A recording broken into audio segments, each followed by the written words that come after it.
follow you on your social media posts that tears this country apart. To address your falsehoods. Oh, you can try all you want in this country. to not take responsibility for what you have said. Sir, you're making a mockery of this committee. Sir, you don't tell me my time is over. The people of New Jersey tell me what my time is. You can't lecture me. You can tell me my time's over. You may be in charge of the I'm not going anywhere. but I am not afraid of you, Mr. Chairman.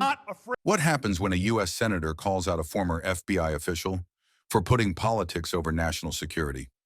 In this explosive Senate hearing, Senator Cory Booker doesn't hold back. He accuses Kash Patel of gutting the FBI, firing career agents, and even redirecting resources away from fighting terrorism, all for political loyalty. Patel fires back hard, armed with arrest stats, counterclaims, and open defiance. What follows isn't a conversation. It's a collision. Accusations fly, tempers flare, and parliamentary rules nearly collapse as the hearing spirals into chaos. But beneath the shouting lies something far bigger, a battle over truth, power, and who gets to define America's justice. This isn't just political theater. It's a rare, raw glimpse into how deep the cracks in our institutions have become. Last time, I asked you whether you had any knowledge or discussions about removing FBI officials and installing political personnel before you were confirmed to that position. And I wonder, did you then understand or have conversations with the White House about the intentions to do so? Before I was confirmed? Yes, sir. Did I have discussions with the White House to remove FBI personnel? Yes. No. So you're saying that you had no discussions with the White House before you were in the position about the removal of any personnel from the agency? As I was preparing for my confirmation hearing, I had numerous discussions involving the type of people that would be employed, and that those that were failing to meet the mark at the FBI would no longer be employed if I were confirmed. And I'm assuming that mark had to do with loyalty to the Trump administration. No, you're wrong. Okay. I'd like to revisit another subject from that hearing. Did you testify, excuse me, you did testify before the grand jury that President Trump had declassified the documents at issue in the Mar-a-Lago classified documents case. Is that correct? I don't have the grand jury transcript. That's why I released it. Whatever it says is the best evidence. You know, that's what you said to Senator Whitehouse, that your grand jury testimony was publicly released. It has not been. In fact, in July, a court denied a news outlet's bid to get that transcript. But the court said quite clearly that you are free to discuss your grand jury testimony. So I ask you again, did you testify before the grand jury that President Trump declassified the documents at issue in the Mar-a-Lago classified document case? And that is why I took your invitation to work with the department and the court to have that transcript released. And the transcript is the best evidence of what I said then. So you're saying right now this committee can have access to what you said before the grand jury? To whatever was released. Under my understanding, Senator, that the Department of Justice You and I both understand the law. Let me finish. I understand under Rule 6 of the Federal Rules of Procedure, a grand jury witness, in this case you, is not barred from sharing their grand jury testimony. This is an oversight hearing. This is germane to your integrity and credibility.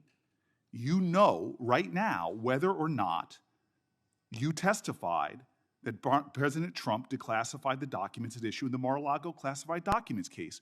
Why are you refusing to answer that simple yes or no question right now? Because the premise of your question is inaccurate, and there is no premise to my question, but trying to get to an order of what is truth or not. How do you How do you know what was asked in the grand jury if you weren't there? Mr. Patel, this is a mockery you're making of this hearing and simple questions. It's a simple question. If you have Mr. a Patel, transcript, during you can your read the nomination question, but you don't have it. You promised that, quote, all FBI employees will be protected against political retribution. When I asked you, are you aware of any plans or discussions to punish in any way, including termination, FBI agents or personnel associated with the Trump administration, you explicitly said under oath that you were not aware of any plans to punish FBI agents associated with criminal investigations of Donald Trump. I don't believe you were truthful. Firing FBI employees based solely on the cases that they are investigating, their case assignments, is illegal, and you know that. A new lawsuit that's been discussed numerous times, filed by 3 FBI officials, alleges that you carried out Donald Trump's campaign of retribution, in quotes, against FBI employees for, quote, failure to demonstrate sufficient political loyalty. One of those plaintiffs has been discussed today, Brian Driscoll. Now, we know 20 years of distinguished service to the FBI before you terminated him. Special agent in charge of FBI's Newark field office, where he operated with distinction. Medal of Valor winner, Shield of Bravery awards. He's a patriot. You terminated Driscoll via a letter dated October 8th, 2025, and in that letter you said that you were firing him pursuant to Article 2 of the Constitution. Well, you're not the President of the United States, and so I'm wondering under what authority you were allowed to terminate him. That matter is under litigation, and I'm not able to discuss it. Okay, well, discuss this.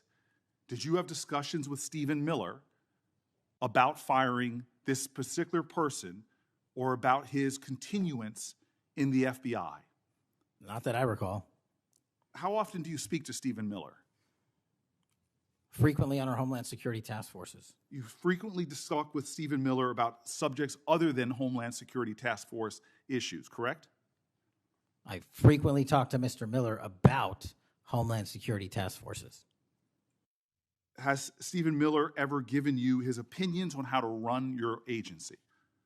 Mr. Miller's interagency operations are invaluable to the FBI. That's what we talk about. So you frequently discuss your job and your responsibilities with Stephen Miller and Pam Bondi, I imagine, as well. Absolutely. She's the Attorney General. Understood. Okay. Donald Trump promised to make us all safer.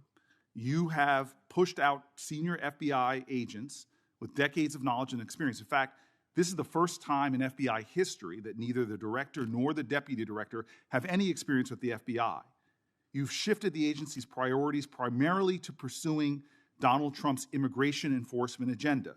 According to ICE data, the Cato Institute, which is a conservative think tank, found that 20% of all agents have been diverted from their work to assist ICE immigration enforcement. 20%.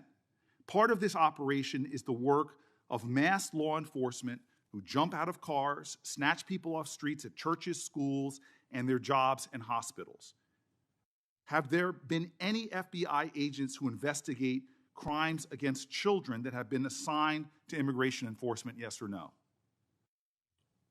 The premise of what you say is entirely false. Have there been any FBI agents who investigate no. foreign domestic terrorism? You don't get to say America is not safer under this leadership. I am not saying America that. is safer because of the work of the FBI. You're making a presumption of premise. 4,700 children. Sir, we have seized 6,000 weapons and 23,000 violent felons have been FBI arrested. Agents who investigate human trafficking have been reassigned to immigration enforcement. You are not denying that FBI agents who are on the task force that fight against Russian oligarchs have not been reassigned. Public Corrections Squad, reassigned. People who defend children, reassigned. You're not denying that. I've seen you time and time again attack my colleagues' premises of questions as a way to not answer the question. So let me end with this. I believe you have made our country weaker and less safe. I believe that we are more vulnerable to a major event, and I pray to God it doesn't happen. You've gutted the Bureau of Institutional Knowledge and Expertise. You fired or pushed out seasoned FBI officials, many with more than 20 years of experience, and were working on cases that were critical. You've been purging thousands of serious law enforcement officials who spent their careers keeping us safe, only to lower hiring standards in order to find anyone to replace them. And shockingly, you admitted in this hearing to Senator Coons that it would take 14 years to fill the vacancies at your agency. Many are the result of your purge. 20% of FBI agents are doing low-level immigration enforcement instead of their mission-critical work. You've disbanded entire task forces that stop election interference, foreign influence, public corruption. And who benefits from this? Well, corrupt people benefit from it. Criminals benefit from it. Vladimir Putin benefits from it. And it really makes me wonder who you're looking out for. It makes me think we can't trust you as a nation. You swear to release the Epstein files, but now you're withholding the Epstein files. You claim that you have a suspect in a serious assassination. Whoops, then you don't have a suspect. You know nothing about plans to remove FBI agents, yet you're directly involved in those plans. In the words of an ex-FBI official, you are overseeing, and I quote, generational destruction of the nation's premier law enforcement agency. Mr. Patel, in just 8 months, you have assaulted the institutional integrity of the FBI.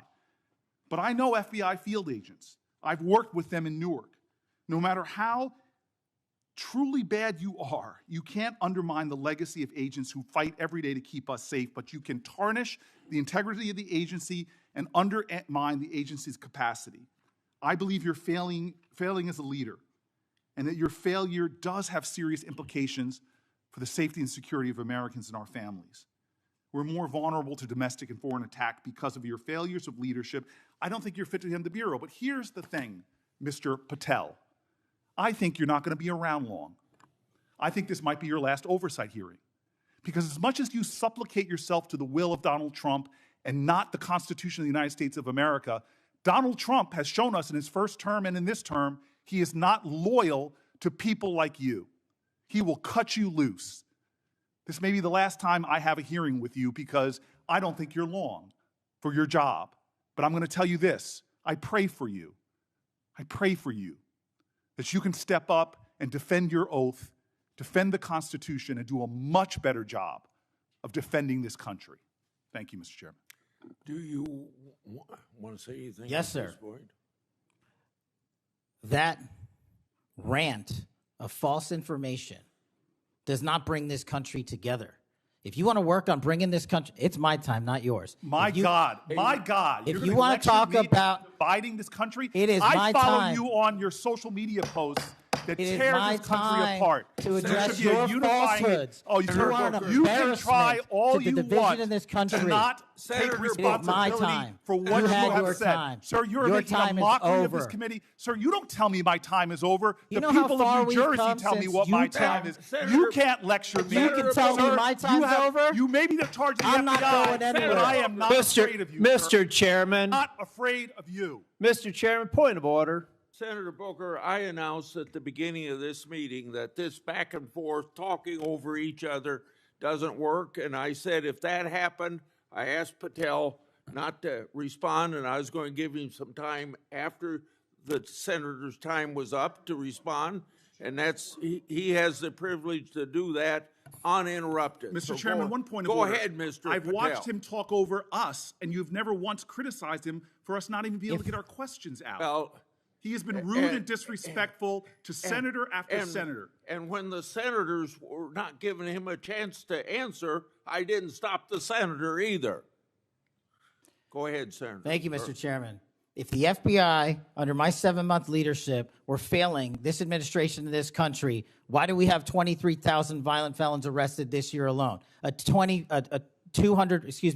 double increase from that time last year. Why is it that we have seized 6,000 weapons? Why have we found 1,500 child predators and arrested them? Why have we 300 human traffickers in jail? Why have we found and identified 4,700 children? Why have we seized 1,600 kilograms of fentanyl, enough to kill a third of the American public, a 25% increase alone from last year? 88,000 kilograms of cocaine seized, 7,000 kilograms of meth seized, and that's just on our criminal operations in summer heat. How is it possible that we're taking 8 kilograms off the streets of the cities in New Jersey and preventing the deaths of 607,000 people this year alone, a failure of the FBI and my leadership? How is it that we have counterintelligence arrests already this year exceeding the numbers from the entirety of last year?